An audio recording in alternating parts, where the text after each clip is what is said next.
audience. Okay, we're recording.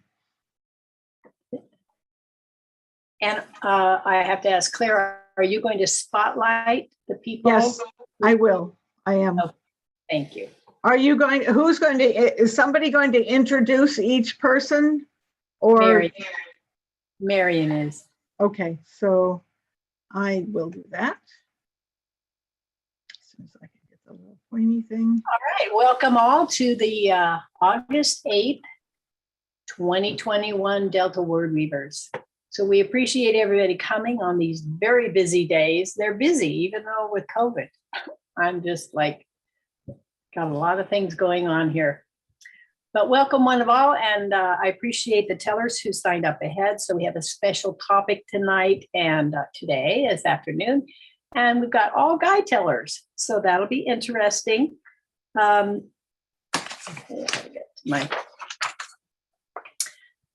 begin, we're going to welcome Bill Amatnik. So he's a musician who's played string bass with many well-known acoustic bands and musicians, and he authored those experiences into 2 books on his musical life, and his books are entitled Acoustic Stories. He's learned that his stories entertained an audience as well as his music, so he's participated in swaps and festivals as a storyteller too. He told at the National Storytelling Festival at Exchange Place tent for new tellers. And he's told at Delta Wordweavers, Telebration 1998. At that Telebration, Ed Lewis was the MC. I was another of the featured tellers.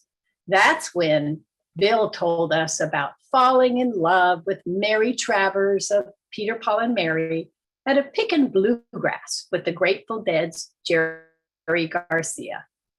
Now, something you probably don't know about him is Bill's a member of the White House Council for Boys and Men, and they're attempting to get President Biden to include men in his Gender Policy Council.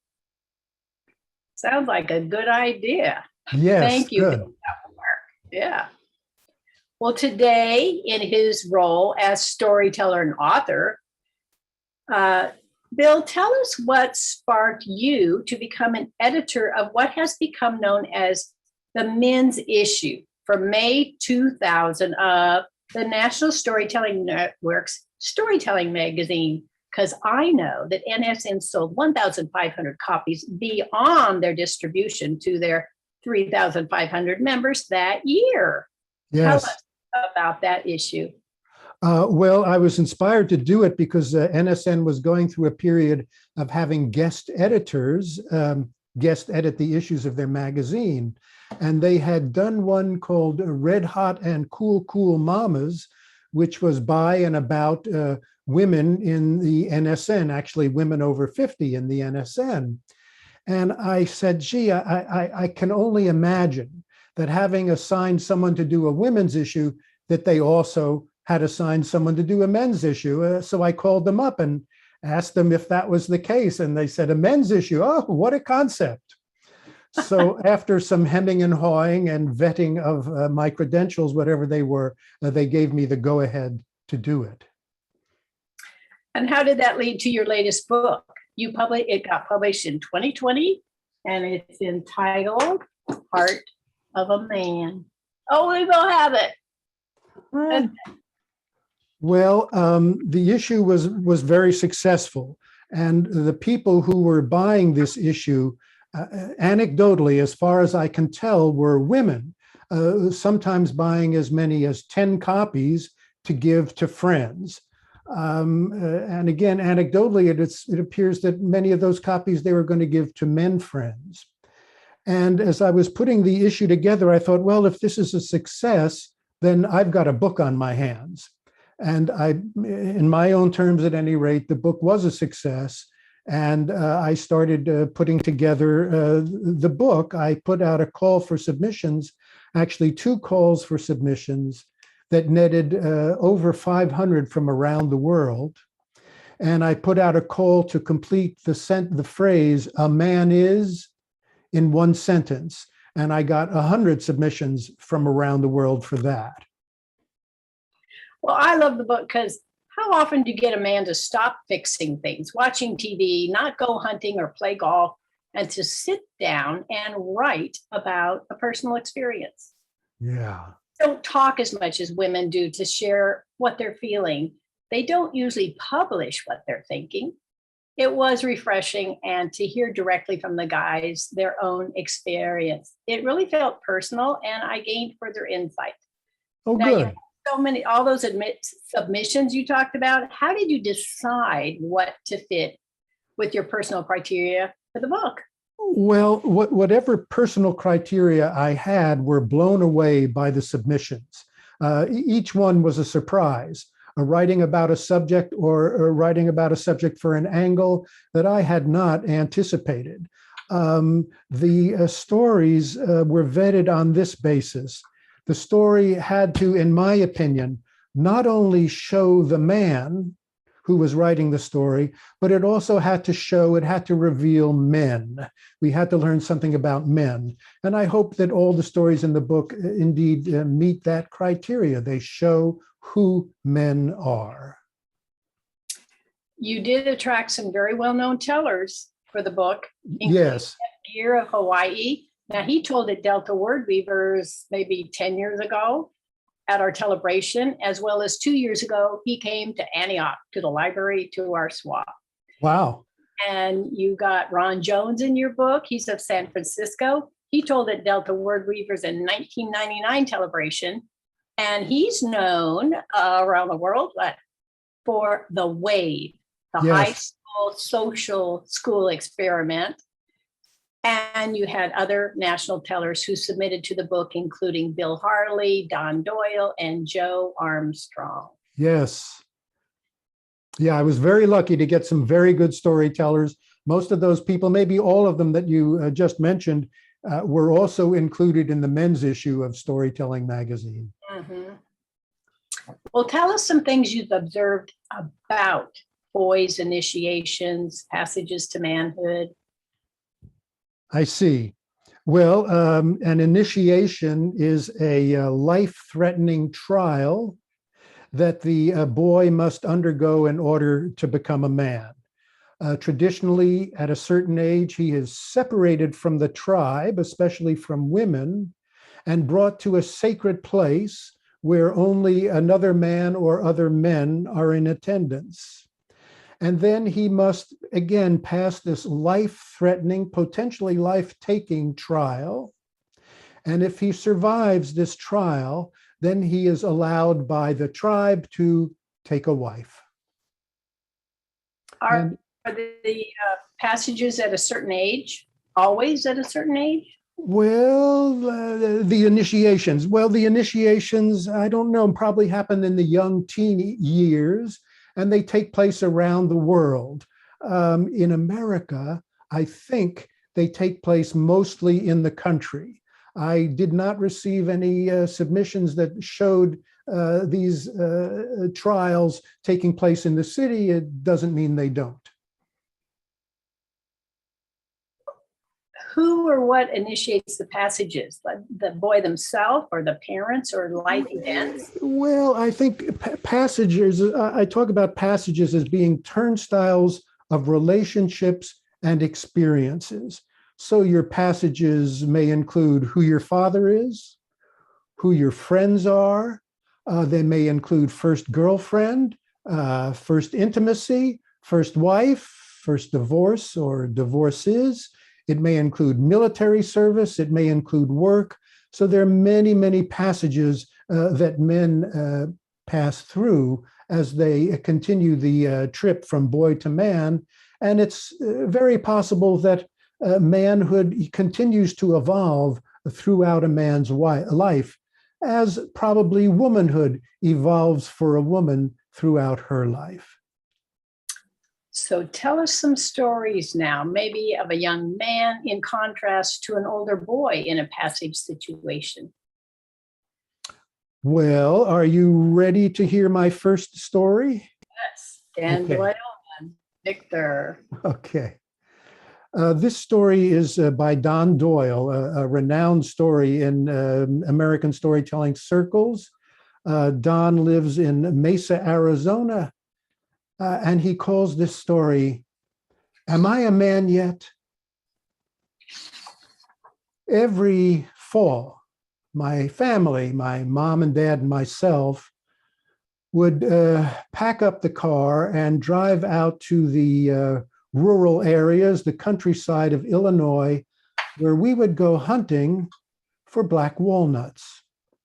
We would gather them up in gunny sacks, bring them home, spread them out on the garage floor, run over them with the car a few times till they were cracked open. Then we'd let them dry out for a couple weeks. Then my grandfather, my dad, and I would put on gloves, and we'd open up the shells and separate the nuts from the shells. We'd bring them down into the furnace room where they'd dry out for a couple more weeks. And then we'd crack them and we'd bake them into pies and cakes. It was always a very, very nice trip into the country that I remember very fondly. But one day, as we were packing up the car, my father turned to me and he said, Donnie, today you're going to become a man. And he walked into the garage and he came back out with his 12-gauge shotgun. Now, my father had always enjoyed shooting. The rumor has it in my family is that my grandmother had such a difficult time in birth with my father because he was born with a BB gun in his hand. He loved hunting, but I already knew at a young age that I did not want to hunt and I did not want to kill. So he must have been disappointed when he invited me at various times to go hunting with his friends, and I always turned him down.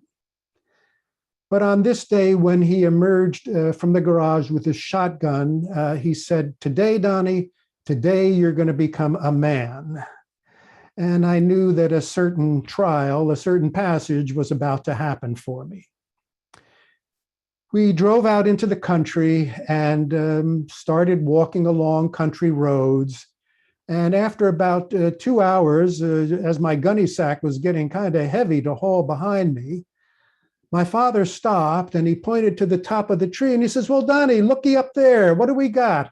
A squirrel's nest. Now, Donnie, now you're going to show us that you're a man. And he walked back to the car and he got his shotgun and he brought it over to me. And he helped me lift it up. It was a heavy gun, and hold it to my shoulder. And he stood behind me and he helped me sight it to line the back sight up with the front sight. And he said, now be careful, the gun's loaded. And when you pull the trigger, it's going to kick. Kick? I wasn't expecting a kick. I didn't want to be kicked. By this time, I was crying. But he said, Come on, Donnie, be a man. So I pointed the gun, aimed at the squirrel's nest, pulled the trigger, blam! It kicked me back into my father's arms and it knocked him onto the ground. We both went sprawling. He picked up the rifle and he says, Well, look what we got here, Donnie. And on the ground was the squirrel's nest that we had blown out of the tree. And in it were 2 baby squirrels, wounded but not quite dead. He said, Now, Donnie, you've got to finish off the job. Be a man. You got to take these squirrels out of their misery. Well, by now I was just sobbing. Those squirrels wouldn't have been in misery if I hadn't pulled the trigger. I said, No, I won't do it. I won't do it. And I broke away from him and ran to the car, jumped into the back seat, slammed the door, and covered my ears. But I heard it anyway, another blam, as my dad blew away the baby squirrels. He loaded the trunk up with his rifle and with the gunny sacks of black walnuts. And we drove home in total silence. Everyone was thinking, I'm sure. My father was thinking, is my son ever going to learn to shoot and become a man? My mother was probably thinking, I let this go way too far. Why did I ever let him pick up a gun? And I was thinking, do I got to shoot to be a man? Do I got to kill to be a man? I hated my father with a 6-year-old vengeance. But over the years, as I matured, I got to see that he wanted me to go through this initiation, this passage, not only for his own good, but so that he would look better in the eyes of his friends who were all shooters and hunters. You know, I've taken my own family into the woods hunting for walnuts. Don ends the story by saying, I'm in the autumn of my life now. I have a loving wife, 2 sons, 2 granddaughters, 3 grandsons. I've had a very gratifying career as an actor, as a teacher of acting and directing at universities in America.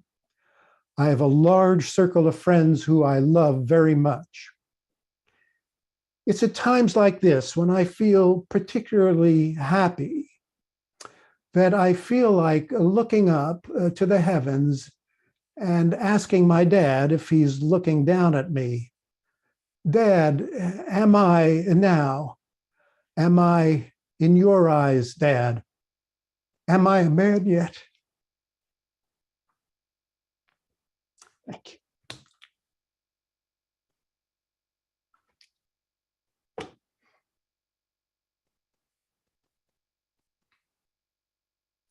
Can't hear you, Marion.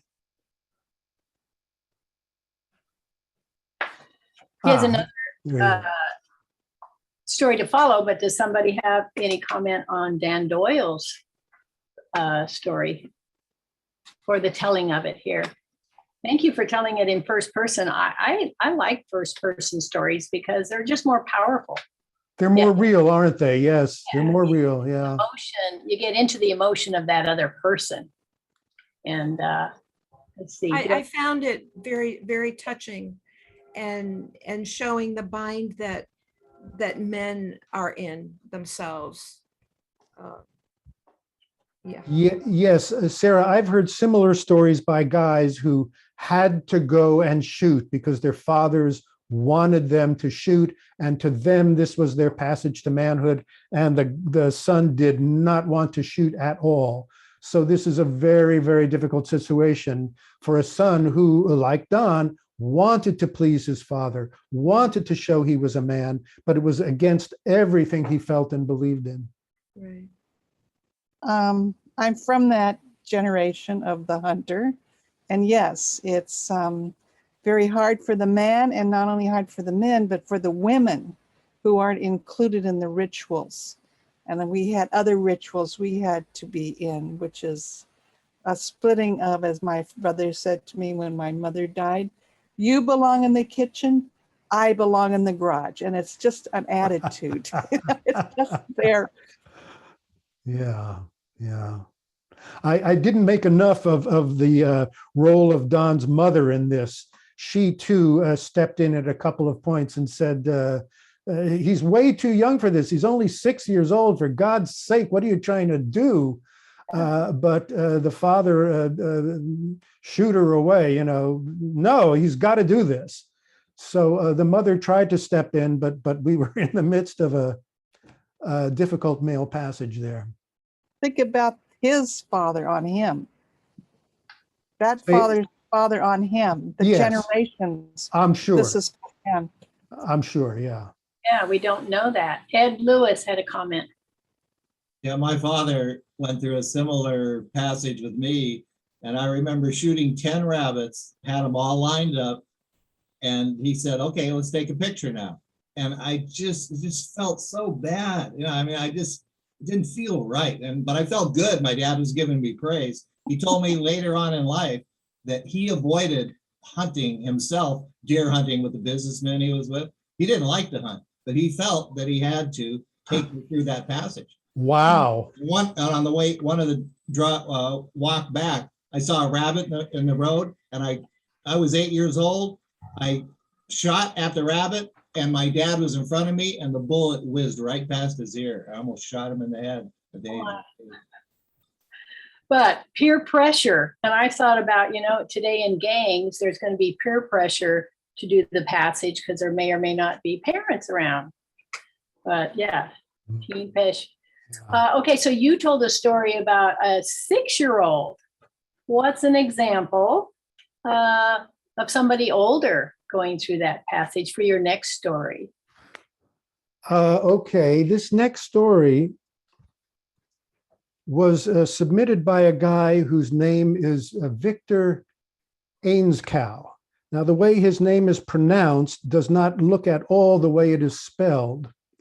And Victor's story was only one of 2 submissions that arrived here via snail mail. And Victor calls this story My Vietnam. I remember this room, though I was only there for 5 minutes, and that was 50 years ago. The Army sergeant unlocked the door to the classroom as 50 of us guys, all in our teens and 20s, trooped in. Most of us had just finished high school, and a few of us, such as myself, had just finished college. We were in an Army induction center in a large city on the West Coast.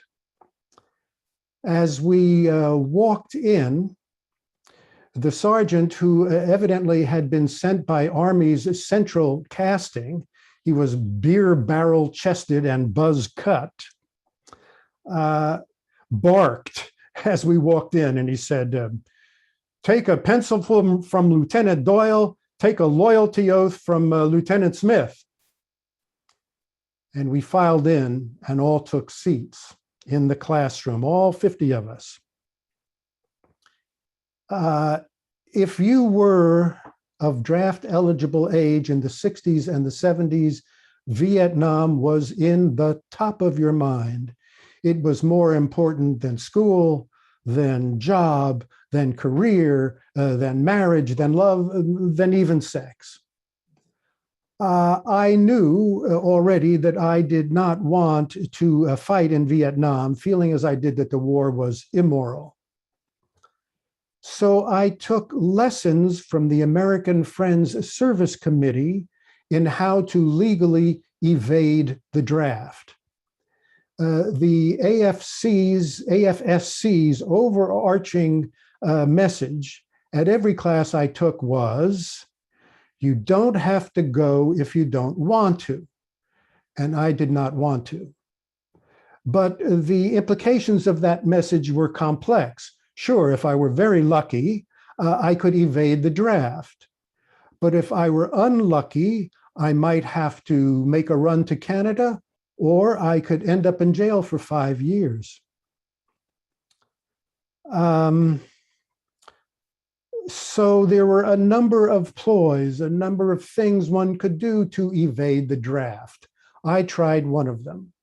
I sent my draft board a letter, a certified letter, requesting an interview with the medical officer attached to the draft board. By their own rules and regulations, they had to grant that interview.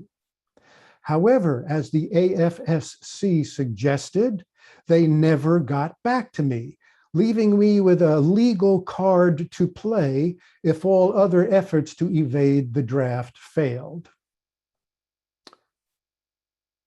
We walked into a room where a doctor was giving cursory physical examinations. The guy in front of me pointed out his flat feet. The doctor took a letter opener, tried to run it underneath this guy's fallen arches, and was unable to do so. He took off his glasses, rubbed his eyes, looked at the kid, and he said, "These are the flattest feet I have seen in my entire life. You are not going to Vietnam." The kid smiled and As he exited the room and walked past me, I said, "Boy, did you get lucky." He said, "Lucky, my foot. These dogs pain me every step of my life."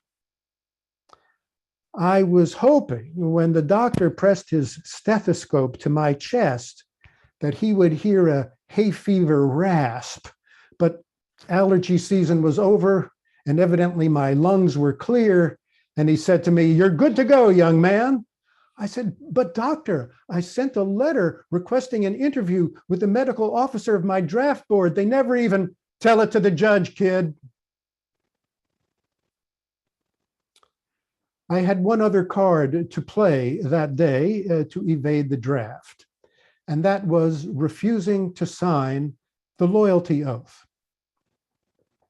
Refusing to sign, as the AFSC put it, meant that the Army would put 2 investigators on my path. They would look at my FBI record, they would interview my friends, my neighbors, my teachers, to ascertain if I was a security risk. And if I was not a security risk, they would bring me into the Army even without my having signed a loyalty oath.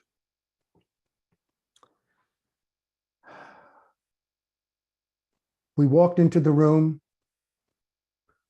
I took a seat in the last row, and the sergeant barked out, "Does everyone have a piece of paper that says loyalty oath at the top?" Well, if you had an index finger and an opposing thumb, you had the loyalty oath. So we all, "Yes, sir," him. Then he said, "Does everyone have a pencil?" If you had a hand, you had a pencil.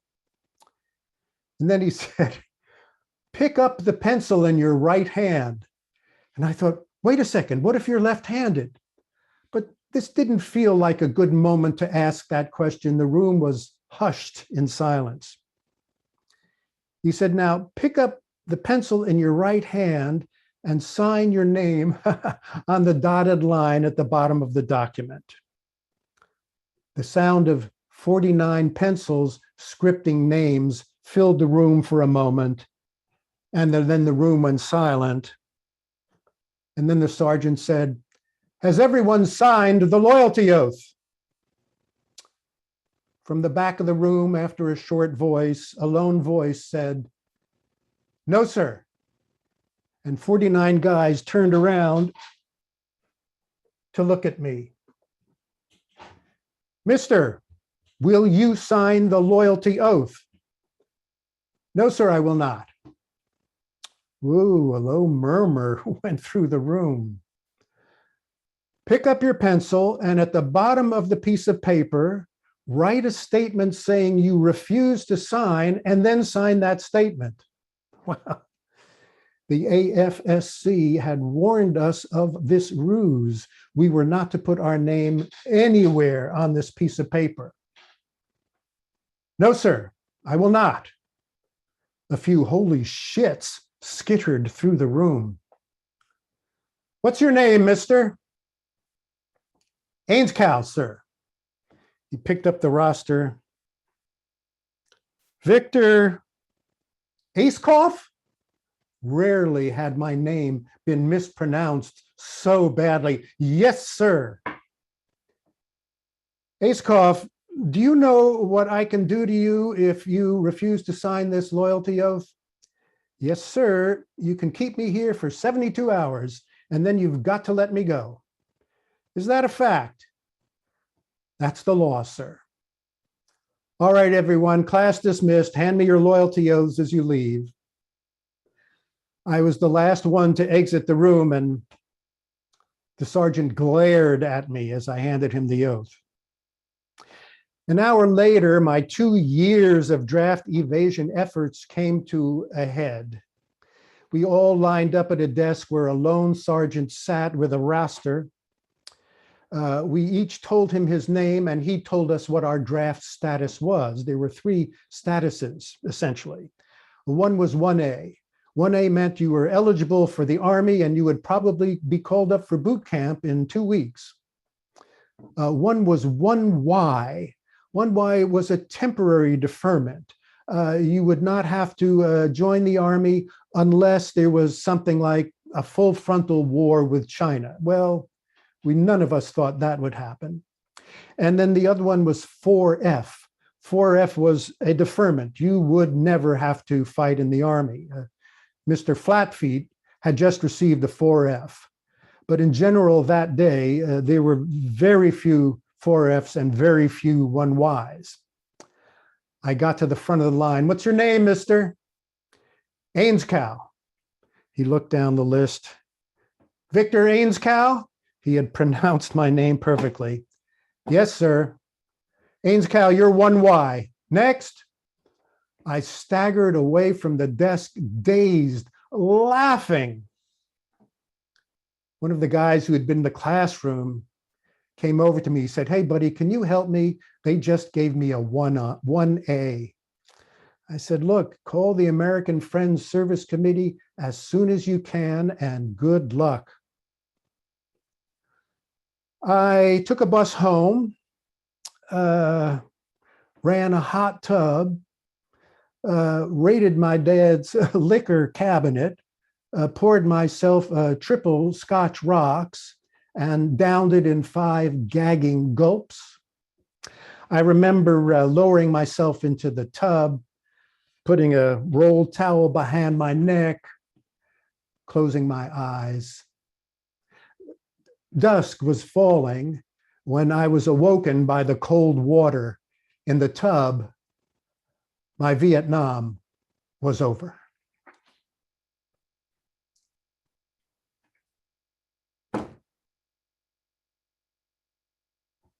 Thank you.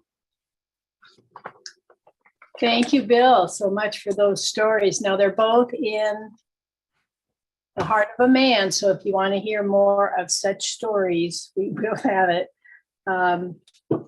Yeah, Bill, when we're done chatting with you, if you will either type the 3 books you have in the chat or type your website, that might be an easier way. Will do. Yeah, so that's how people can get a hold of the information to get the acoustic stories. Those are fabulous when he played with so many music groups, or this topic, which you've heard a great example of.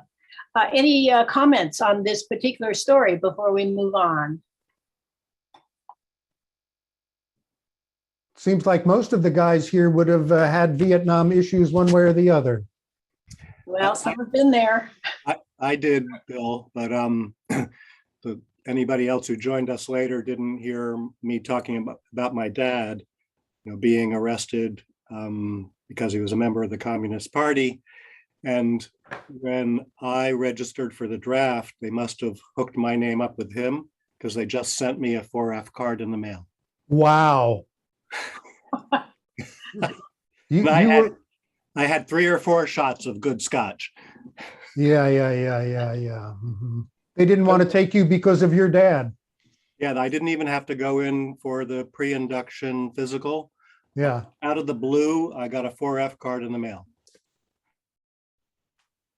I was in college in the late 60s when Vietnam War was raging, and I thought it was immoral. And the last thing I wanted to do was go shoot one or more little yellow people. I wasn't going to do that at any cost. And I stayed in college. I was going to be in college anyway. So I just stayed in college and got my 2S student deferment. And then they came out with the lottery where they drew your birth date.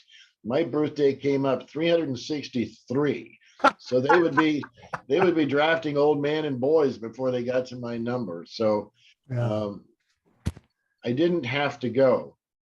My 10-year high school reunion, when I got the notice that they were meeting, I said, well, gosh, it'll be good to see my buddies again, Bob and Al, and every name that I remembered from my high school, the guys that I hung out with, I was told didn't make it back from Vietnam. Didn't make it back from Vietnam. So I didn't go to my reunion because for me, it would have been a very sad waking experience. Mm-hmm. Mm-hmm. Yeah. Yeah, I had similar situations with friends who never made it back. My best friend came back with PTSD and they had no clue what that was. They put him in a mental hospital and they gave him electric shock treatments. Oh. Fried part of his brain. And He was a genius kid though, and he sued him and he got 100% disability the rest of his life. But he forgot lots of things we did as a kid. It was very sad. Mm. Yeah, well, most of us are of the age to have lived through the Vietnam era, as Yep. we called it. So it was, yeah, stressful and draining, and it impacted all of us and our families for sure. Thank you, Bill, for enlightening us to the men and the mind and the heart of men. Thank you. so Thank you much. so much, Marianne. Thank Kudos you to all. Our next storyteller is Ed Lewis. So he's been my friend since 1994. We produced, emceed, participated, and we keep supporting each other's storytelling events. The trivia for him is, did you know that Ed was in a motorcycle gang when he was in 11th grade? To introduce his story, we're asking, why are so many men enthralled by violent sports like boxing and mixed martial arts? Is that part of the passage? Maybe that's it. Ed's going to tell us in his story, the Korean DMZ. Ed.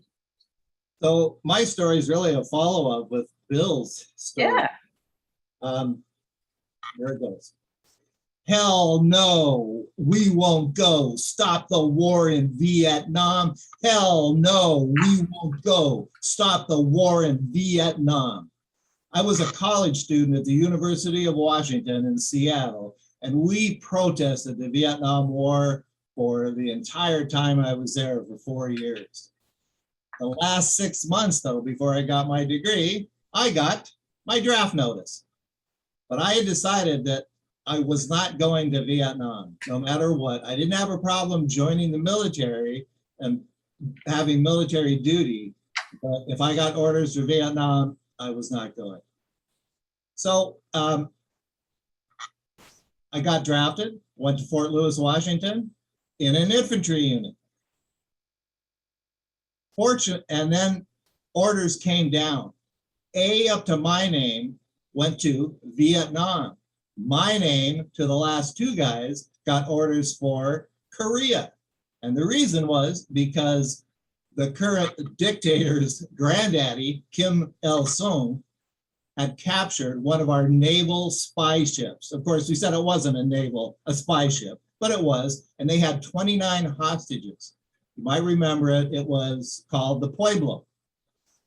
So the United States decided that they were going to respond by sending a bunch of troops during the Vietnam War, this is 1968, 69, to Korea, and mostly up on the demilitarized zone, right on the border of North and South Korea. So once I got those orders, I went, okay, I'm okay with this. There's no war going on. I'll serve my duty. So I got sent to the DMZ in an infantry unit. And my first day there, this is what happened. Specialist, 4th Class Lewis, reporting for duty, Sergeant. M60 machine gun, locked and loaded, ready to fire. M60, 2 M60 rifles, locked and loaded, ready to fire. M60 grenade launcher, locked and loaded, ready to fire. 8 Claymore mines, armed, beyond the fence, ready to fire. Sergeant Travis looked at me sternly. We were on the demilitarized zone in an L-shaped foxhole.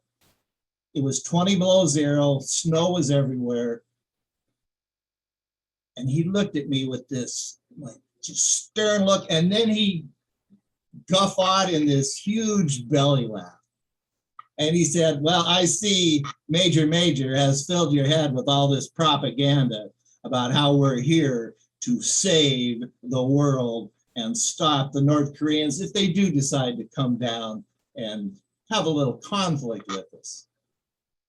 The truth is much different than that. We basically are sacrifice troops. And they're going to blow up the bridge behind us. They're going to send in the Air Force and hopefully pummel all the North Koreans before they can get through us. But he said, you know, The DMZ is much different than that. And I could hear these sounds outside the fence. And of course, I thought it was North Koreans going on patrols. And there were North Korean patrols out there, but there were these small deer and they made the sound and it scared the crap out of me. I was just totally in fear. And Travis said, come on with me. I'm going to show you the real DMZ. So we walked about 50 yards down the hill to a mini tower. There was a foxhole, then a mini tower, foxhole, mini tower along our whole sector for about 10 miles. We come into this mini tower and you go up 6 steps and the tower is about 20 by 20 and it's got slits in it that you can put your weapons through and fire. There's a stove in the very middle and in front of that stove is this giant. He's looking at me. He's 6'6", just a strong, muscular hulk of a man. And he said, well, brother, my name is Reginald. I'm from the ghetto of Chicago, and I want to introduce you to all my brothers here. To the left over there, with the guitar, is Moises Hernandez. He is the best guitar player and an unbelievable salsa dancer from Puerto Rico. At the stove, cooking up ramen and kimchi, is Kim. Kim was attached to the United States Army. Now, he was one of the fortunate young people in Korea because the South Korean Army was very dangerous. But if you had political connections, rich parents, you got attached to the American Army. He said, around me, you can't kind of see him over there, is Arthur. Arthur. He's a pig farmer from Alabama. Go over and see him. He'll fix you up. So I walked around Reginald. I came over there, and the Claymore mines, there were 6 bags in them. And he looked up at me, and he's 5'2", little guy. He shook my hand, about broke my hand. And he said, well, you got yourself a little reputation, Lewis. I said, what's that reputation? He says, we know that you're the one that took our despised captain's hat and flushed it down the latrine. You're okay in our book. So you can have your pick of anything you want, and it's free tonight. And I looked at the Claymore Mines stand, and there were 6 bags. They were all labeled: marijuana, opium, hashish, black beauty speed, cocaine, and oh gosh, I forget the last one. But there were 6 bags. And he said, you can have, LSD, purple haze. He said, you can have whatever you want. And I'm still kind of scared. I go, well, what about, we're supposed to be out there, marching and looking for the enemy. And don't worry about any of that stuff. So I said, well, I'll take some marijuana. So until 3, this is about 7 o'clock at night, until 3 a.m., we partied in there. We ate the best food. We got high. We played music. We danced around, and we had a great time. Then Travis and I headed back up to our foxhole. And in the foxhole, there was a bunker that had a stove in it. And he said, okay, now we're just going to go to sleep. And I went, really? He said, yeah, that's the way it is out here. Don't worry about it. He said, if anything happens, we're probably going to be dead anyway. So we're in there. We're just getting to sleep. We smoked another joint. We're just getting to sleep. And we hear, soldiers, get out of here right now. And I said, who's that? He said, oh God, that's a major. I don't know how we got down here without Fred calling us on our little phone and our walkie-talkies. And he said, you go out. I said, forget it, you go out. But anyway, we both went out, and there's the major, and he's looking down at us. He said, you're going to be court-martialed for sleeping on duty. You get up here and you walk out. One guy's supposed to be inside. The other guy's supposed to be walking the fence. You get out here, and I'm going to report you tomorrow. And then he headed off. His driver, who was a good friend of ours, came by and he said, don't worry about it, man. He's drunk. He won't remember a thing he's doing. Plus, he's twirling his 2 revolvers. He thought he was John Wayne. Well, and he did not remember anything the next day. We had no repercussions. Now, I had many interesting experiences that year, but the most important thing was, in terms of a rite of passage, I was from Washington State. I never had really been anywhere. I met guys from all over the country. And what I found out was I had more similarities than differences with these guys. And the differences that were there were just really unique and something to be honored. And one thing about military service, I made some of the best friends, lifelong friends that I still see to this day. And my son lives up in Portland, where Sergeant Travis lives. And my son's name is Travis.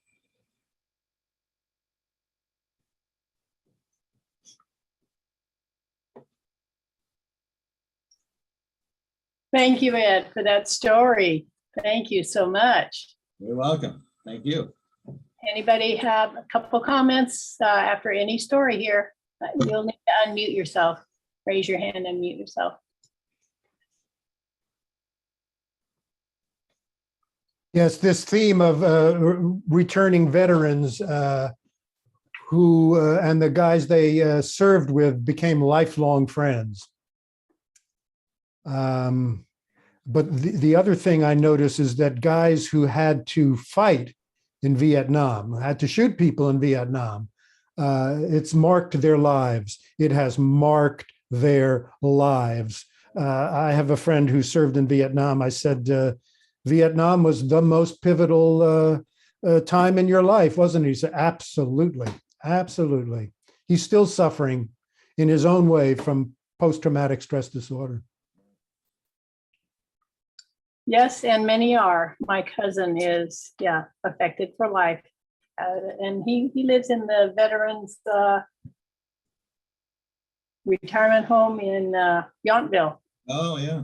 Because in part, he can't handle life on his own. So now he's been there maybe 20 years. Yeah. But they care for him. So we appreciate that. Yeah. Too many guys I knew came back addicted to heroin. Oh, really? From Vietnam, not Korea, but Vietnam. Did it kill them or did they outlive it? Both, it was a whole mixture, but quite a few of them didn't make it. What I noticed about men is they never said one thing about their experiences. Not one thing. It was like a silence that could not be broken. Thank you for sharing, guys. Yeah, and my sense is, and you can read many war stories where the father never tells the son or the daughter about his service in war. And my sense was that they killed people. And it was too dark an experience to want to relive and talk about.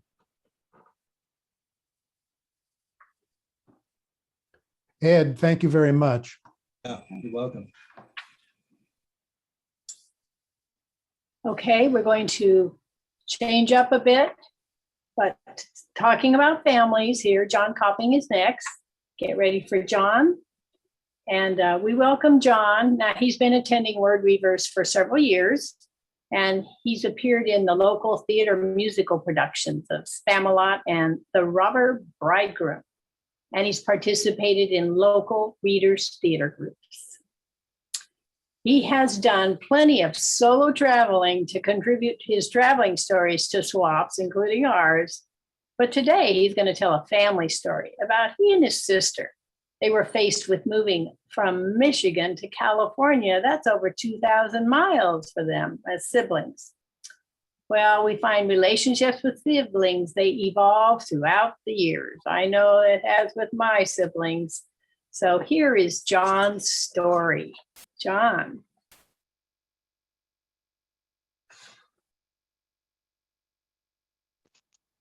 Okay, I guess then. Thank you very much, Marianne. So this part of the afternoon will be a little change from the earlier passages, but it was a passage of sorts that I experienced, and maybe some will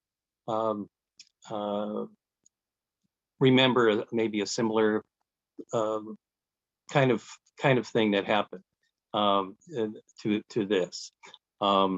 Anyway, moving to a new area, especially a new state, can be a huge adjustment for anyone, especially very impressionable children. I was 9.5, and my older sister was 11.5. I had younger siblings, but my mother was mainly concerned after a move that we had of us fitting into a new surroundings, and just a little bit worried about us. We arrived way before school in the summertime, so we had a lot of time before we would meet new friends in school. And it was a long trip from Detroit, Michigan to San Diego, and it was all brand new to us. But I don't remember my sister and I being particularly worried about it, but about our new situation. We had other moves when we were even before Michigan, other states we were in, Washington State and Kentucky, and I was born in New York, but in Staten Island, but don't remember that move from Staten Island to Kentucky. But as a family, we did move often. My mom was never a hovering or needy mother, and I wanted to make that clear because I dearly loved her and loved her intentions for all that she wanted for all of us at any time. But she wanted my sister and I to get a head start by meeting others our age, even if they might have been, in this situation, maybe a little bit older than our age in some instances, especially me. 9.5, I was at this group that I was introduced to. I may have been the youngest. She found a dance group, a club that probably most boys would especially not be comfortable with at all. My saving grace, though, that was that at least I had a ready-made partner in my older sister, and she was game for that. She didn't mind meeting new people, but she was very ready to help a younger brother who was not too sure what was going on. I'm remembering back then that we met weekly for this dance club, a somewhat casual basis, until there was a more formal cotillion that kind of coincided with Halloween. So it ended up being kind of a costume ball in essence.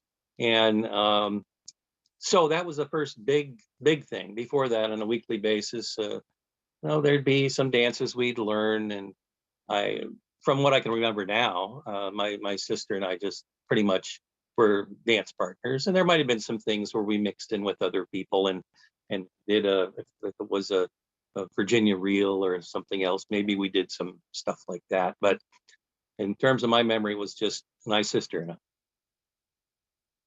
I. We must have received some instructions about the cotillion that was coming up, but certainly had the freedom to choose our own costumes. And I don't remember even asking our mom for much guidance on that. I mean, we participated in Halloween before, and we just figured, we'll just kind of do what feels comfortable to us. When we arrived at the cotillion, we quickly felt out of place.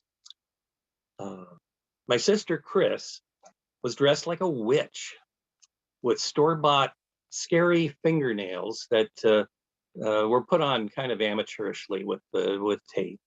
And she also had, I think it was a witch's mask and a broom and some of those accoutrements to make her look like she had some kind of, was with that kind of costume.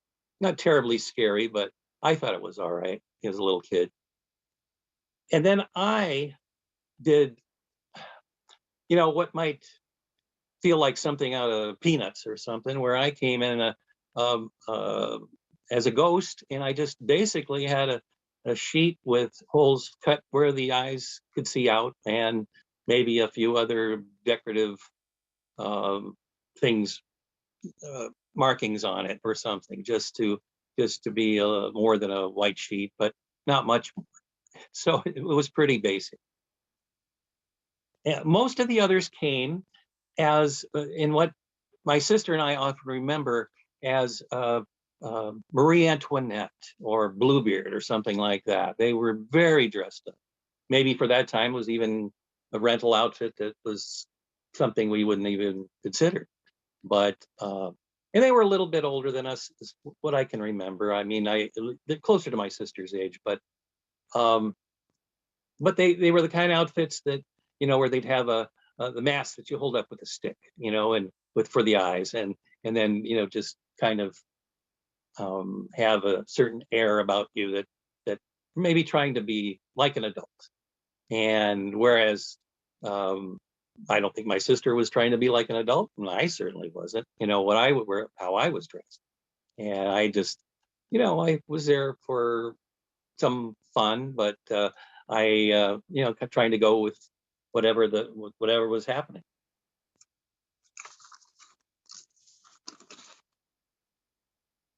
The disparity was obvious. Even at our age, we felt clearly out of place.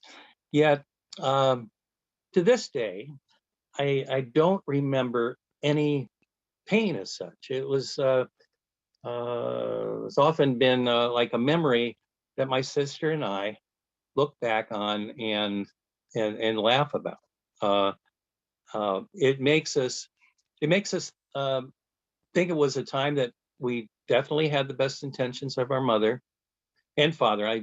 My relation with both my parents was very good. I remember my mom saying, including more my mom in this story, but it was something that now, even though it was so long ago, and that we just kind of look back at and laugh about, and we think, well, gosh, this could have been an episode of some thought of some writer for TV shows, of Leave It to Beaver, or one of those kind of things, that it would have been a perfect kind of story to have the kids completely feeling out of place, and then how do they deal with it at the end. Well, I don't remember much beyond that group after that.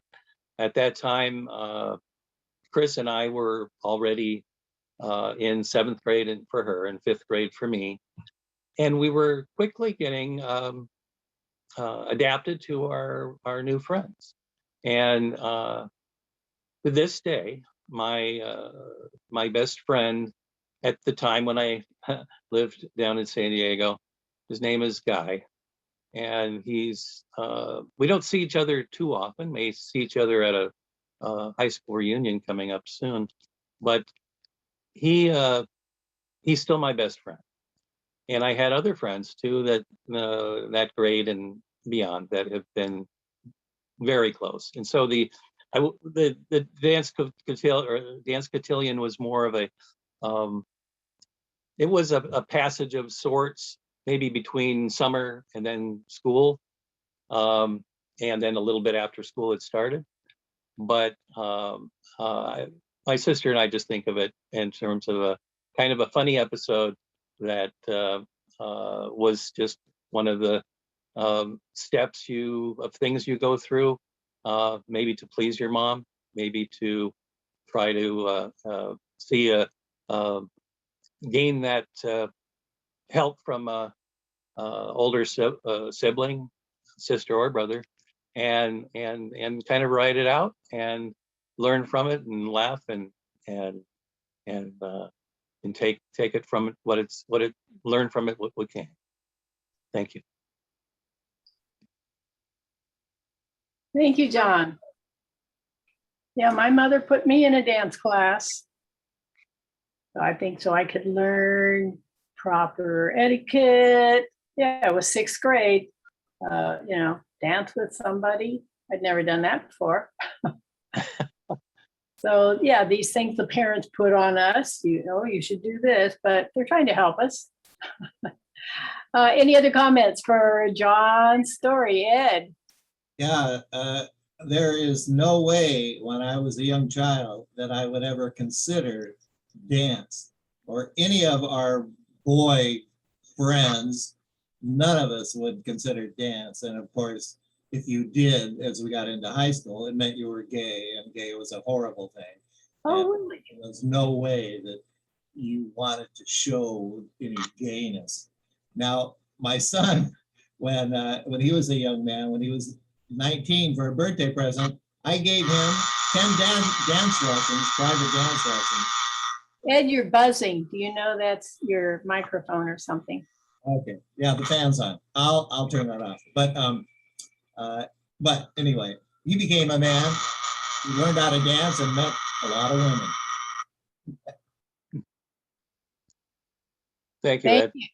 Yeah. Okay, anybody else there? Oh, go ahead. Do you regret having to learn to dance?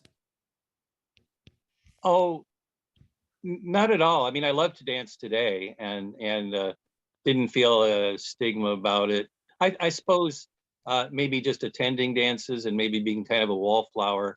If those situations came up when I was in high school or before that, were probably there. But to this day, no, I love to dance. I think at that period, for especially for boys, it's not an uncomfortable thing, I guess.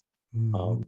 And like Ed was just saying about, well, some things might be considered, well, he didn't use the word sissy, but I'm thinking, that kind of thing of maybe dancing. And I remember thinking that as much as I love to sing today, that choral groups back then, I thought, well, I can't really go there. And certain, even though I played in the band, certain instruments were kind of like, oh, those wouldn't be cool for guys to play, the flute or something like that. So, but I did have a very healthy period growing up. It was fine. Yeah. All right. Our next teller is Dave Chittenden. Today, he is our guest teller, and he represents South Coast Storytelling Guild. Now, when he was a young man, he did a lot of canoeing on wild rivers in northern Wisconsin, Michigan, and Canada. And on a wild river, there's a lot of opportunity to impress, to have success or failure as a male. And Dave took advantage of every opportunity then. He must have been a teenager. I don't know. Tell us about canoeing, saving April's stuff. Welcome, David Chittenden. Well, thank you. Saving April's stuff. April hit me with her flip-flop. You lost my canoe. Now, I must explain. The canoe that I lost was not April's canoe. It belonged to the canoe club that had taken us on this weekend trip. April hit me again with her flip-flop. You lost all my stuff. Now, let me explain about this stuff. When you go on a weekend canoe trip like this, you take along a large duffel bag. It's a heavy brown cloth on the outside, and on the inside, it's rubberized, so it's supposedly waterproof and has a waterproof closure at the top. There's a rope sewn into the fabric that you can tighten and keep the water out. The ends of the rope then can be tied to the canoe thwart, and it does not come off. That was the stuff that I had lost. Well, after that, April went over, sat down on a big rock, and proceeded to cry as hard as she could. And I leaned against the wall and thought, I don't think very often. I don't think because thinking is hard work, and I try to avoid work if possible. But I thought how all this had started. Started that Saturday morning. We'd woken up and gotten out of our sleeping bags where we'd been sleeping alongside the river. It was really only dawn, but it's hard to sleep very long. And I had gone over to the canoe and tied my stuff in. Now, when you go on a trip like this, there's usually a lot of people that you don't know, and you don't know going to be your canoeing partner.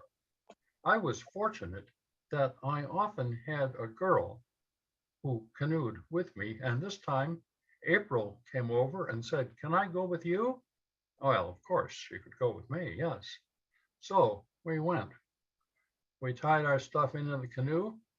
We pushed off, but as we pushed off, the trip leader said, "Dave, I hope you're going to portage Horseshoe Falls, because you know, our buddy Jim Ohm was killed on Horseshoe Falls last year." Well, of course, we were going to Horseshoe Falls. And then we got off into the water and we started down the river, and the rapids started immediately. Must have been a mile of continuous rapids. And turned out April was really a good canoeist. She was excellent. As myself, this was only my second canoe trip, and I had no idea what I was doing. April was really leading the canoe through the rapids, and she was brilliant. I was sure that we would be elected whitewater canoeists at the end of this trip. But then we came to a spot where the river got wide, almost like a lake. It was slow, and I could see over to the left. I could see cattails, and if I went over that way, I knew I would probably strand on a sandbar.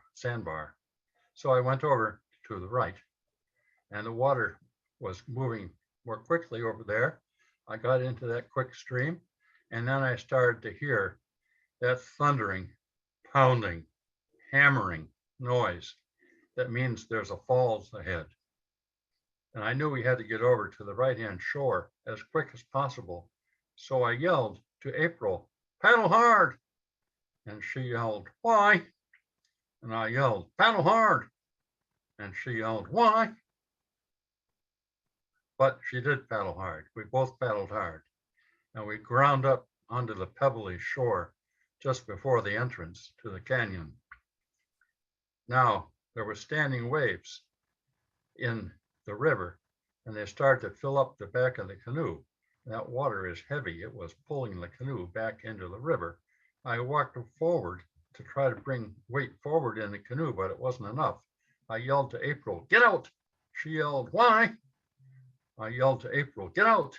She yelled, "Why?" And I hit her with a paddle, and she did get out.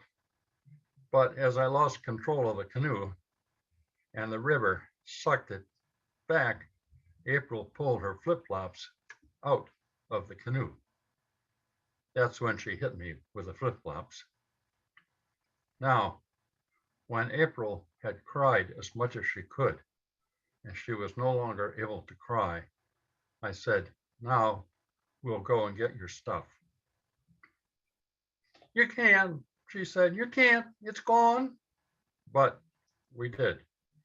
April in her flip-flops and me in my 6-inch leather boots filled with water trudged up the slope, over the rise, and then down to the level of where the waterfall lit. There was no sign of the canoe right away, but there was a bunch of people down there, a bunch of people who had seen our canoe go over the falls. They wondered where we might be. Those were the people who were smart enough to portage the falls, and we apparently were not. But looking around a little bit, it was evident where the canoe was. the canoe had gone over the falls, had hit the rocks, and then had bounced and gone down the river about a quarter mile where it stranded on the shore. And there it was with the bags of stuff still in the canoe. April looked at that canoe and looked at the stuff, and she said, "You saved my stuff." And then she gave me a very thorough hug, which made saving April's stuff worthwhile in any case.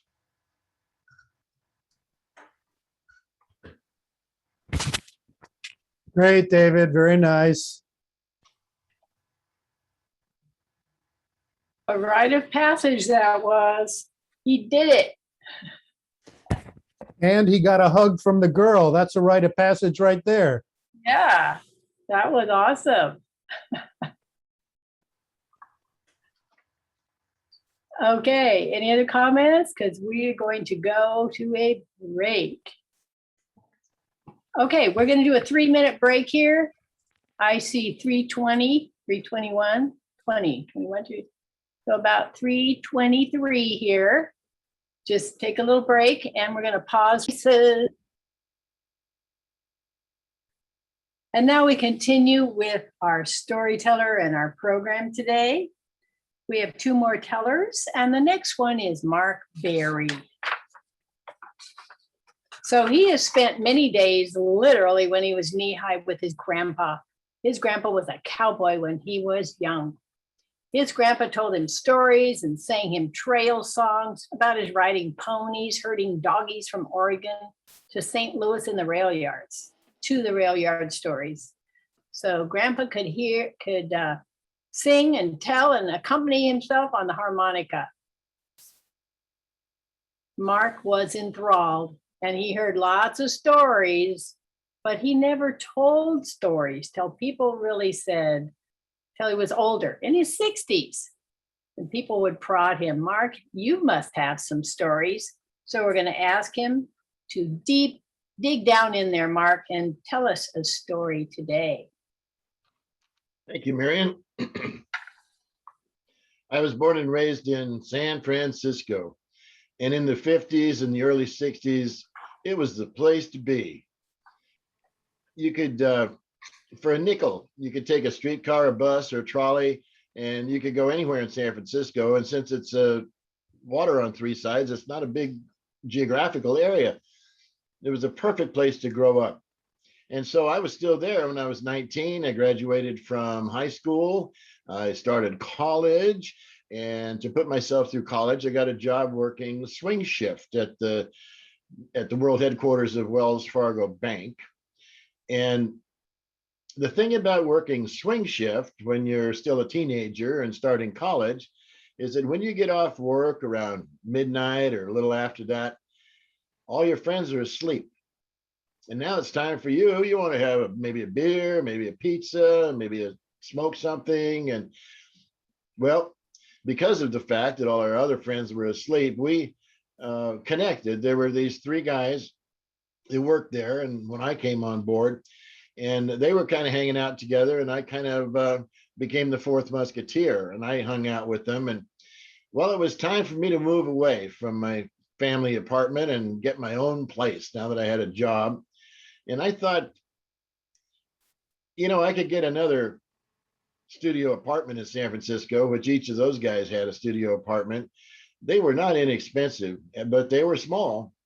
And I had the brilliant idea that since the 4 of us were together all the time anyway, every day after work, we knew we got along, maybe we could find a place together. Maybe we could save some money. So I went a-looking and I found a beautiful flat. A flat is 1 story of those beautiful Victorians that are several stories high in San Francisco. We found a flat that was the top floor, the whole floor, and there were 4 of us, and there were 5 bedrooms. So we were in hog heaven and saving a lot of money over renting 4 different places in San Francisco. one day it was unseasonably warm in San Francisco, and I really needed something refreshing, something cool. Didn't know quite what it was. Now, the four of us guys, we always did our shopping 2 blocks down at the Safeway. Naturally, if you got a list and you need a few things, you go down to the Safeway. But right across the street from this fine old Victorian was a fine neighborhood market. And I never went there. But this day, for some reason, I thought, I don't have my whole list. I just need something. Let me go over to this unknown territory. Let me venture into this fine little neighborhood market. And I walked across the street and went over there. Now, you knew it was a high class place because the cars parked out in front were all late model cars and many imported. And I noticed that they had hubcaps on all 4 corners. So I knew this was a classy joint. And I made it to the parking lot. I'm a little bit intimidated. I don't know how to be my man in the world. So it was a rite of passage for me. I went into the market, and as soon as I got in the door, boy, did I feel out of place. Everybody in that market had nice haircuts. Everybody in that market had nice clothes on. Their belts matched their shoes, that kind of thing. These people had some life skills that were new to me. And then I looked at the grocery carts. They weren't those big chrome juggernauts that they had at the Safeway. These were those little, fine market carts. And I was looking in those carts as they went by, and I saw a long, skinny thing in a piece of paper, and I saw a short, round thing in a piece of paper, and I thought, I wonder if that's bread. I mean, it didn't say Wonder on the package with balloons, but I thought maybe that's a kind of bread. And then also in these carts were bottles of all shapes and sizes. And I looked in awe. I didn't know if those were things to splash on or things to cook with or things to drink. I didn't know nothing. But I had gone this far on this venture of mine, on this adventure of mine, and I was not going to give up and turn around and walk out. I ventured deeper into this unknown territory, looking for something refreshing and cool somehow. And as I got deeper into this unknown territory, I saw an end cap that had watermelons. I thought, that's the idea. That's what I'm looking. Well, the watermelons were so big. I thought that's never going to fit in the shelf of one of our refrigerator shelves. And I wasn't sure if any of my roommates were home to help me eat it. So I thought, let me keep looking, but that's probably the idea. Well, I went deeper into the produce section, and there I saw a mountain of cantaloupe. That's the thing for me. That's just what I want, a cantaloupe. But I'm looking at a mountain of cantaloupe. How do I pick one? Well, I'd been shopping with my mother many a time. I'd seen her thump the cantaloupe and smell the stem in and listen and squeeze. Well, I could thump and squeeze and listen with the best of them. Only trouble is I had no idea what I was supposed to be detecting in one cantaloupe versus another. Apparently someone noticed my dilemma because I heard a voice say, "May I help you?" And I looked to see if there was a grown-up behind me that they were talking to, but it was just me. And I looked, "May I help you?" There was this little produce man, in his green produce apron, delightful, shiny blue eyes, and big white toothy smile, looking right at me. Little fender skirts of white hair around his ears. And he said, "May I help you?" And I said, "Well, yes, I need a cantaloupe."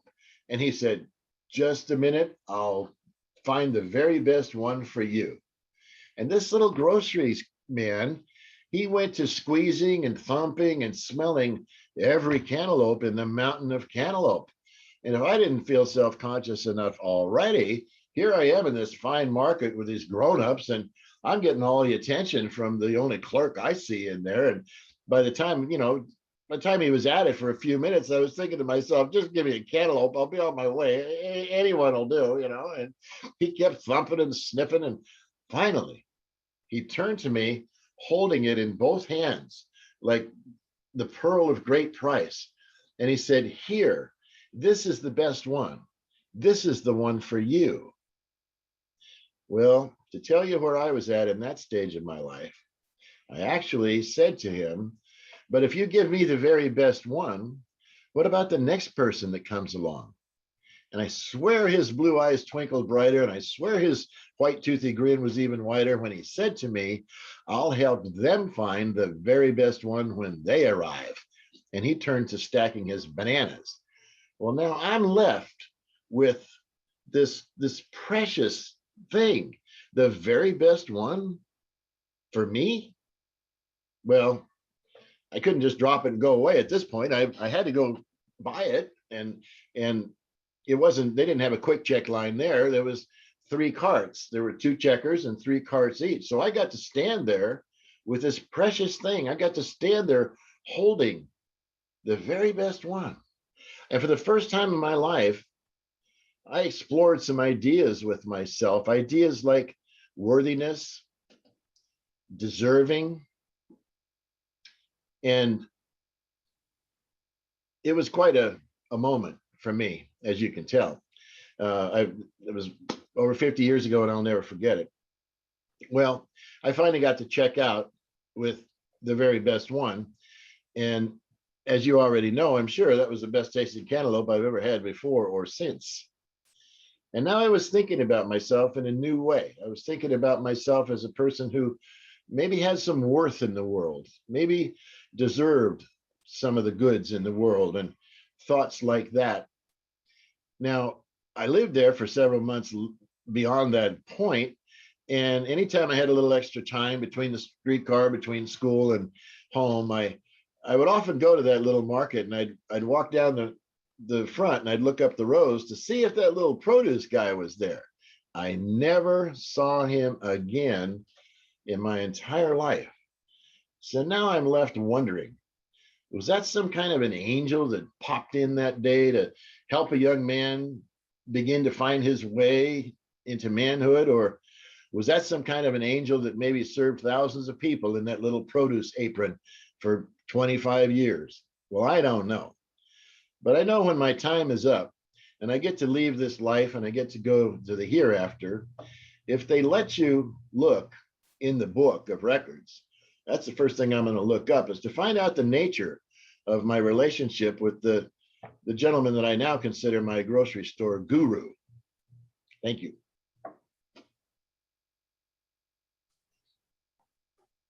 Very nice, Mark. Very nice.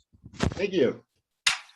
That was a real turning point there for you, huh? It really was. It didn't have to do with killing anything, but it was a moment I'll never forget. And I imagine everyone, male, female, everyone has had that moment in their lives where they began to consider, wow, I'm really worthy also. And I deserve some things also. And it was a wonderful moment. Deserving. Yeah, I had to learn that as a young adult. I could step out and be deserving of things that had always been taken care of by somebody else. Some more comments.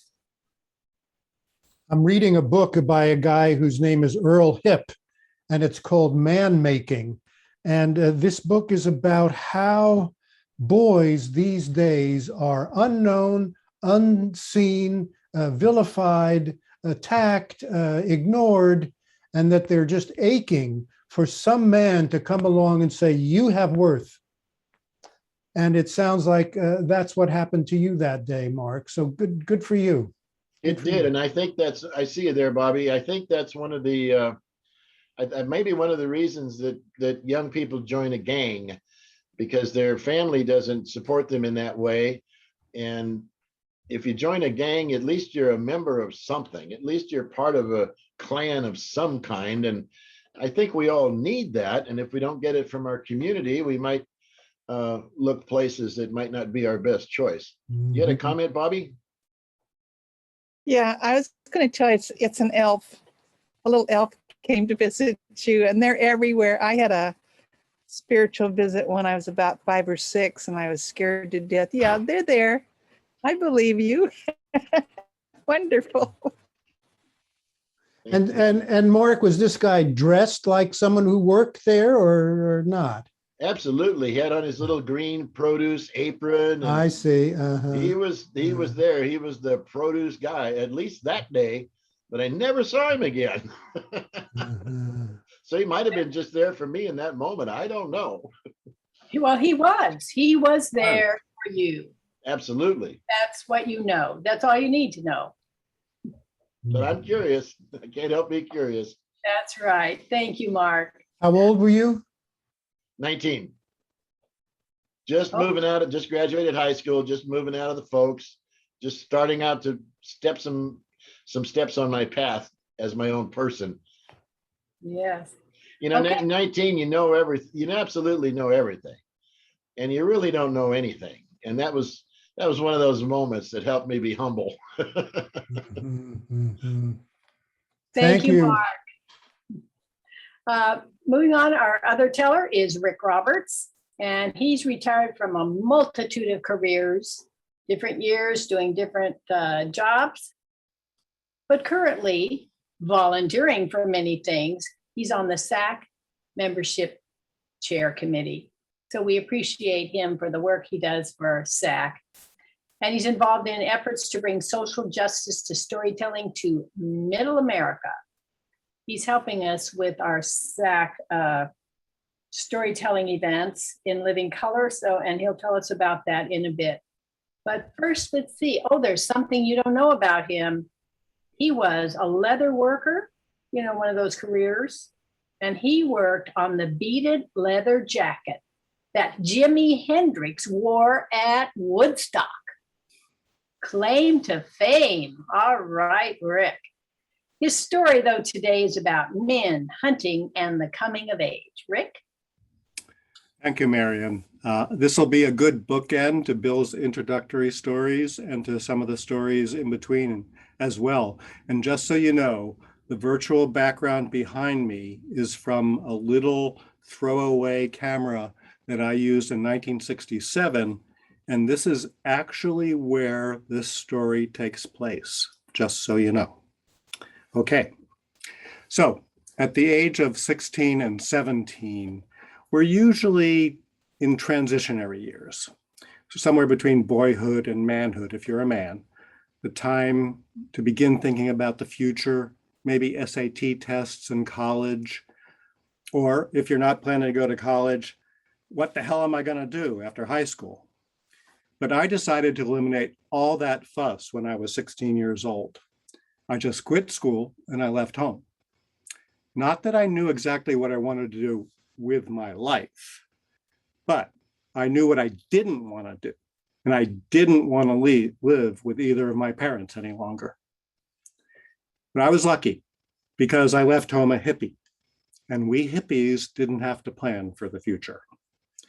I made it to San Francisco and into a commune there.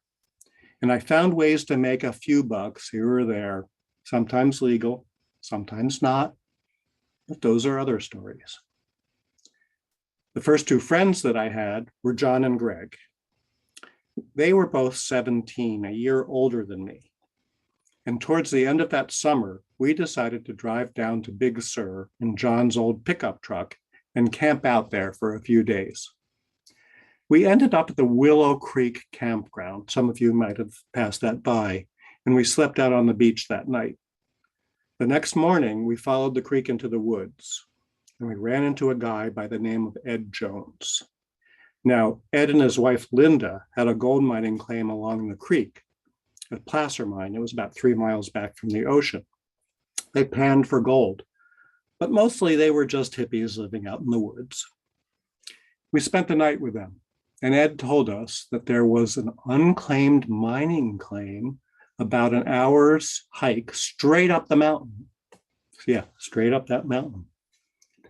And the next morning, John, Greg, and I hiked up and we found it. There was an old cabin there, built back in the 1930s, a wood stove, a short mine shaft that went about 25 feet into the mountain up above the cabin, and a lookout point where you could see 5 miles down the canyon out to the ocean. Those miners back in the 30s hadn't hit gold, but they did hit water. Lucky for us, spring water. It came out of the ground inside of that mine shaft. We made it up to Sacramento about a week later, and we filed our claim. And we called our mine the Edge of the Wild, because it was. Over the next few weeks, we put in a small addition to the cabin, so it was big enough for all three of us. And this was no small task. First, we picked up materials in Monterey: an old bathroom sink, garden hoses, concrete, plywood panels, and fiberglass roofing. The closest we could get to the edge of the wild was from up above, a 5-mile drive up a dirt fire road on Plaskett Ridge, where we parked John's old truck. From there, we carried the materials down to the cabin, making many, many, many trips on a path that meandered through the woods for 2 miles. The sink went into the cabin. The garden hoses connected the sink with the spring in the mine shaft, and we had cold running water inside our cabin, a luxury. We cut down a few straight, upright, young pine trees and sunk them into the concrete and attached the plywood for walls and the roofing panels for a roof, and we were all set. 3 of us could live there. This was manly stuff, and we were feeling pretty manly about it. But truth be told, we were just 16, 17-year-old boys. With still a lot to learn about men and manliness. But we had some lessons coming our way. One of those lessons came on a day, much like all the other days, except that John emerged from the cabin that morning with a .22 rifle in his hands. Now, of the 3 of us, John looked most like a mountain man. He was stocky, a full black beard and long black stringy hair. But he was a comical sight, standing there with this measly little .22 pea shooter in the door of our cabin. I asked him what he was doing, and John said, "I'm going hunting." Hunting? Greg and I cracked up, but stopped quickly, seeing that John was serious. We were hippies. Hippies didn't hunt. We bought beans and rice and canned goods up in Monterey. Greg said, "What are you going to shoot, John?" I mean, there were animals around, like wild boar, but you never saw them. You just heard them grunting off in the woods, and if you shot them with the .22 rifle, it wouldn't even pierce their hide. Deer? Yes, there were deer, but we never got close to them either. You could see them across the mountainside on the other ridge, maybe. Rattlesnakes? Not a good idea. And of course, there were lots of birds. But John set off with his rifle, hunting. And a few hours later, he came back to the cabin with his bounty. He was holding a little dead blue jay. That's when Greg and I really let him have it. "Why did you shoot that? A blue jay, John? Come on, you can't even eat it." John's face crimped up and he looked at us in pain. And then the 3 of us did what boys do when feelings get hurt, when things become uncomfortable. We just all shut up. A wall of silence sprung up between us. Silence and hurt feelings. John put his rifle and the dead blue jay down, and he stomped off up the path towards our lookout point. About an hour later, John came back to the cabin. Greg and I had just finished cooking up some rice and beans for dinner, and we were eating outside the cabin, sitting on tree stumps. Without a word, John picked up the blue jay. He took out his pocket knife. He carefully cut into that bird. He looked around inside, and he cut out a small nickel-sized piece of, I guess, what you would have to call meat. He took it into the cabin and he put it in the pan with the leftover beans and rice, and he cooked it up. Then, still without a word, John sat down in front of Greg and I, close enough to see him spear that little piece of cooked blue jay along with some rice and beans, and he put it in his mouth. He chewed it very briefly, and he swallowed it down. Silence for about 10 seconds. And then Greg began to laugh, and that set me off. I began to laugh. And soon we were howling out of control, and John started laughing too. We laughed until our sides hurt, gasping for breath. And then we slowly recovered. And no one said anything further about the blue jay that evening or ever again. I like to think that maybe that one day, the three of us made an incremental step towards manhood.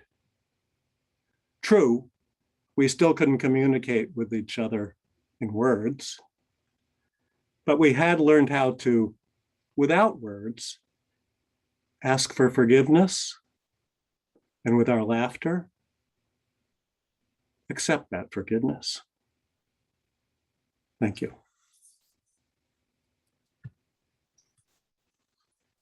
Thank you, Rick. Very good, Rick. Yes, Thank you. it wasn't squirrel, but it was blue jay. It's a blue jay, not a squirrel. Same thing, right? Yes, yeah. That was a powerful story, Rick. Really well told. And this is where it happened. This is a picture I took from our cabin in 1967. That's what we looked at every day. Well, that was a fabulous view at that time of your life. Thank you, everybody. Yes, thank you so much. Okay, we need to wrap up. I'm going to have Sarah Lord is going to tell us what the fall has for Delta Wordweavers each month coming up.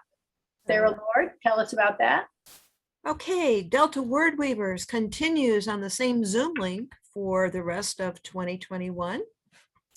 We meet again on September 12th online, and we will have a mysterious workshop. We will know when we get closer what it will be all about.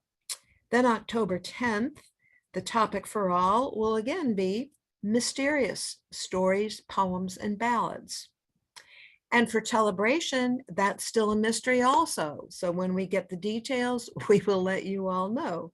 And in December, we will celebrate Christmas and not have a program. Thank you. Ed Lewis, tell us what's coming up for SAC genre.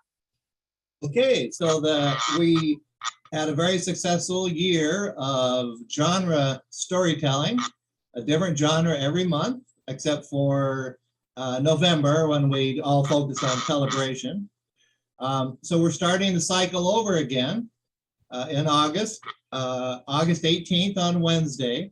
And many of you received a flyer. I sent it out yesterday. Rick will be sending them out again to all the SAC members. So some of you may already have got this yesterday. It is from 7 to 8:30, and we're starting again with personal stories. And we have 7 tellers. We have John Petrick from the Sacramento Storytellers Guild, Margaret Mitchell from Story Masters in LA, Julia Orth from the Motherlode Storytelling Guild, Mindy Donner, San Diego Storytelling Guild, Linda Kennedy from the Foothill Storytellers Guild, Rocky Ross from the Reboot, who does our coaching for the Stories in Living Color, which Rick will tell you more about, and Betty Mosier from the South Coast Storytellers Guild. So we'll have 7 excellent storytellers to kick off our new year. And I will also be sending out a program of all the events for the year, and story swap leaders can sign up, can recommend people. I mean, if you want to be a storyteller at our events, you need to participate with whatever story swap group you have, and you'll just send that. Your swap leader will nominate you, and we'll put you in the pool. And if we have more than 7 people, then we have a process for deciding what 7 people will be there. Yeah, So, okay, move along, please, and tell us about Telebration. I have okay. a question. Oh, yes, Sarah. What are the dues for SAC? $30 a year. Rick is going to address that in just a moment. Okay. Okay, tell us about Telebration. Celebration, the SAC board decided that we would put on paired celebrations again with Northern and Southern California storytelling groups. And we have ours, the Sacramento Storytelling Guild is pairing up with the San Diego Storytellers, the Storytellers of San Diego, like we did last year. And we will have 8 tellers. They will supply numbers 1, 3, 5, and 7, and we're 2, 4, 6, and 8. We have our own MC, and it was very successful, and we'll be doing that again. And I know Delta Wordweavers paired with someone last year, so other pairings I'm sure will come up. And we've got a date. We have a date for that. I think it's November 21st. It's a Sunday before. Yeah, when it gets closer. Okay, we need to move along. Sunday. Thank you for that. Rick Roberts is going to tell us about other SAC events plus membership. Yes, well, the Storytelling Association of California is just $30 a year for membership. And what we do, I can only say a few things, but we support story swap groups like this one. We are engaged with other storytelling organizations around the country. And we have an exciting 1-year-old project called Stories in Living Color, where we're doing something that I don't think anybody else in the world has done. We're pairing up 2 storytellers from 2 different cultures, one from a culture of color, the other one from another culture. They create their stories together, working together over months, getting to know each other and creating stories that are on the same theme, that are intertwined. And we've taken this not a step further, but a step into a realm that we think everybody should know about. On September 2nd, we're having a free event, including storytellers from formerly incarcerated people who were in jail for 28 and 35 years, and storyteller/activists who have worked in prisons for as long as that, helping prisoners tell their stories. And this will be a free event. You'll see it on our website. We'll send everybody who is a member of SAC for only $30 a year a message about that event. And you will get to hear people who have been incarcerated in our American prison system for up to 35 years. You will get to hear from activists from the storytelling community about their work in prisons, and you will get to hear from a couple of organizations for which this will be a fundraising event. It'll be free though to attend, a fundraising event to help them further their goals towards supporting people who are incarcerated and supporting them after they get out of prison, after they're incarcerated. So these are all the things that the Storytelling Association of California does. And for $30 a year as a member, anybody who's not a member can join and help further all of these projects. Rick, did you mention the date? September, event? September 2nd, 6 p.m. Pacific. Everything is on the SAC website. So Rick, type in storysac.org. So, because we have some new people on tonight that may be interested and they need to see it in writing there. Thank you. The issues revolve around social justice issues that the tellers connect with.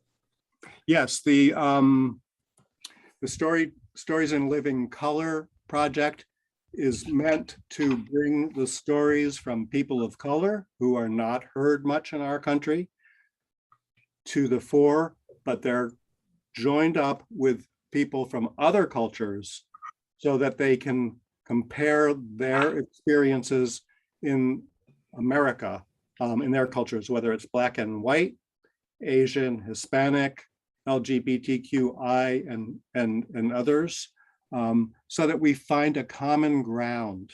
And our next project, we believe, will be to bring these stories to Middle America, to get into the Kiwanis clubs, the Rotary clubs, the Seroptimus clubs, tell these stories and have them, for the first time ever, experience the words of people of different colors.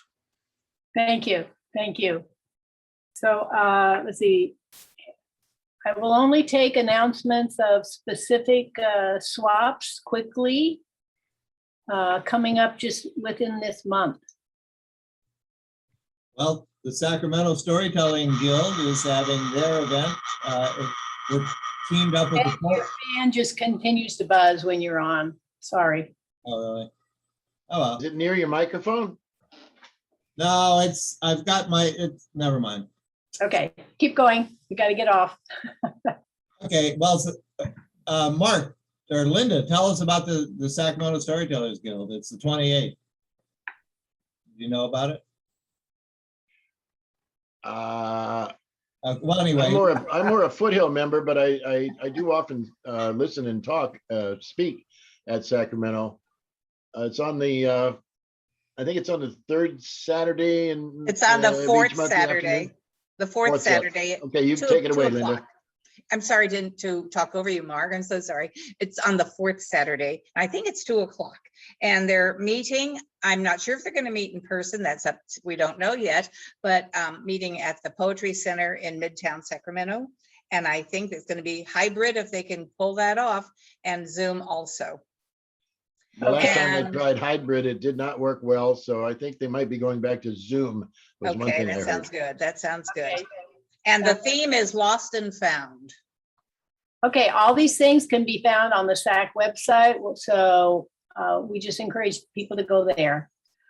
Just the very last thing, there are 4 of us with books. So just briefly, here in the chat, I have listed a book.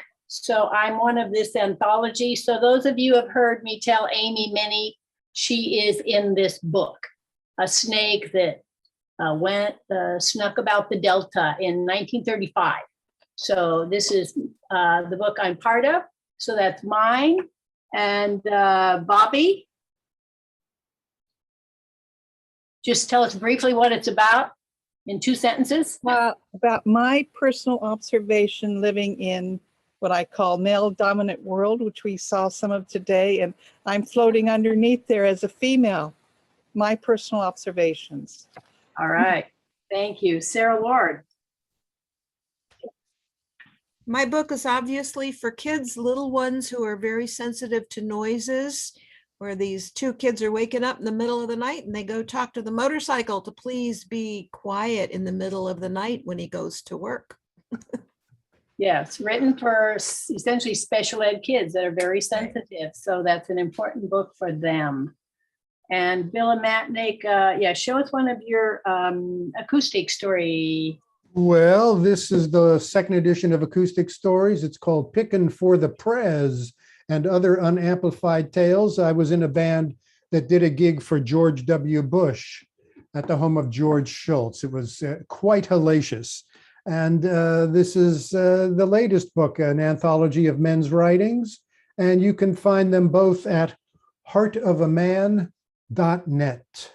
And Marion, before we sign off, thank you for putting on an event that featured all men. This is unheard of.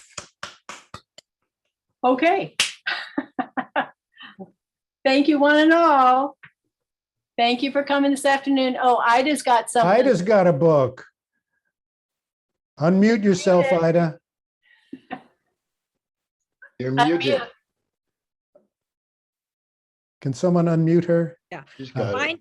Finding George Washington, a time travel tale by Bill Zarchi, one of our fellow storytellers from Stagebridge and so forth. A full novel, just finished, great tale. That's right. He deserves some praise for that work he did on that book. Thank you so much. All right, we're going to sign off. Thank you one and all for coming. So September 12th, actually the workshop is either going to be presented by storyteller professionals Pam Faro or Judy Sima. So one of them is going to give us workshop in September. The other will give us Delta Wordweavers workshop in the new year. Next week, I'm contacting them to find out who's taking what month.